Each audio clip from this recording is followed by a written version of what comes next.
really the inspiration for Echo was the fact that a lot of people in India were starting to use cell phones, and cell phone was penetrating absolutely everywhere. And one very interesting transaction which used to take place in most of these customers' lives was that they would go to these outlets and they would electronically recharge their talk time. Now that was very fascinating to watch, because that was really like a transaction, like an electronic transaction happening. You give money and that money gets converted into electronic form, which gets converted into your talk time and gets accounted for.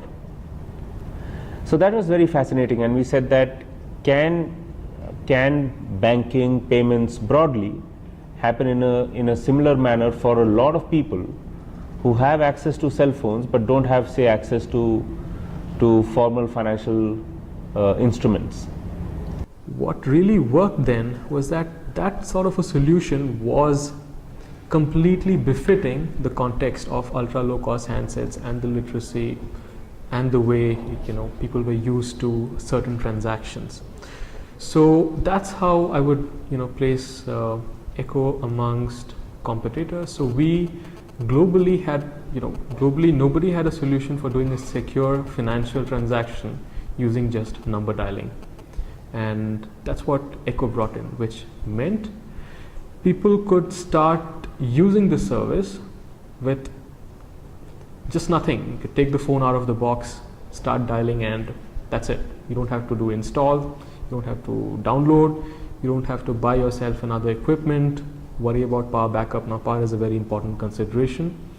Those were things that really were different about Echo, and yeah, that's the design, that's led to the design of the solution as it exists. So I don't see competition as a threat.